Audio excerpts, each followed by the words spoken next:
నమ్మకాన్ని నిలబెట్టవా? నా మీద వాళ్ళు పెట్టుకున్న నమ్మకమే నేను ఇస్తాను సార్. అది నిలబెట్టాను సార్ నేను వచ్చి. మళ్ళీ ఇచ్చేది నిలబెట్టచ్చు కదా. నేను సేఫ్ అయిన తర్వాత ఇస్తాను సార్. నీ దగ్గర ఉన్న 500 ఒక 400 ఇచ్చేయచ్చు కదా. నీకు ఇస్తాను. నాకు ఇస్తావా? ఓకే దివ్య,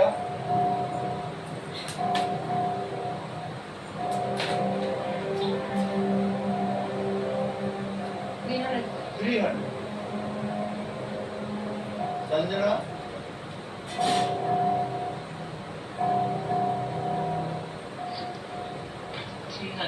300. కవర్ ఓపెన్ చేయి తనుజ.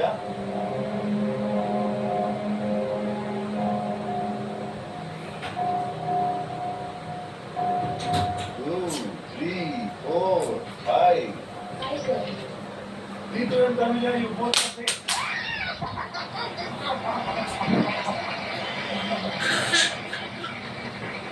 Rito, ఏంట రాక్షసి అరుపు ఏంటి? మళ్ళీ నవ్వేంటి? ఆనందం వచ్చిన బాధ వచ్చిన అవ్వదు సార్ నాతో. అంతేనమ్మా, నీ నోట్లో నోరెవరు పెడతారు? ఆడియన్స్ అందరికి thank you so much. I love you so much. నాకు sir I love you sir. Thank you నాకు sir. And thank you family and thank you audience. Thank you so much. Thank you family అంటే బన్నీ గారు కుటుంబమా? లేదు sir, నా family. Yes sir. అంటే మేమంతా నీ family కాదన్నమాట. కవర్లు కలెక్ట్ చేసుకో. మిగతా వాళ్ళు నామినేషన్స్ లో ఉన్నారు.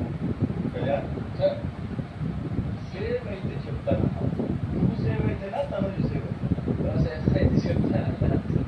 నువ్వు సేవ్ అయ్యారు కదా ఇద్దరు. చెప్తా, అది చాట పాడతాం సార్. 2 వారాలు ఉన్న చాట పాడతారు. మారుతున్నాకి రెడీ.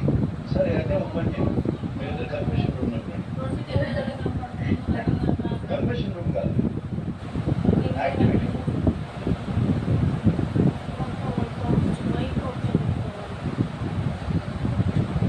కళ్యాణ్ సార్, ఏం చెప్తావు అనుకున్నావు? Really very sorry. ఒక పాయింట్ ఆఫ్ టైంలో సార్ ఏమైందంటే ఒక స్పెసిఫిక్ రీజన్ ఉంది సార్. ఏంటంటే అది చాలా రిలేషన్ సేమ్ ఫేస్. అది నేను బాధపడితే నేను చూడలేను సార్. అది నాకు స్పీక్ ఉంది, ఆ సాంగ్ కూడా ఉంది. అది ఎంత బాధపడుతున్నా సరే చేతులు కట్టేసుకొని భర్తీగా వెళ్ళిపోతున్నప్పుడు ఎంత చేస్తున్నా సరే చేతులు కట్టేసుకొని నా చేతులు కట్టి జోలో పెట్టేసుకొని అసలు వెళ్ళేవాడిని కాదు. నేను ప్యూర్గా చెప్దాం అనుకున్న ఎమోషన్ నేను చూపించుకోలేకపోయాను ఈ వారం అంతా. సమ్ నెంబర్ ఆఫ్ రీజన్స్ వల్ల. ఆ రీజన్స్ అంతా నా మైండ్ మిస్టేక్ అలా నేను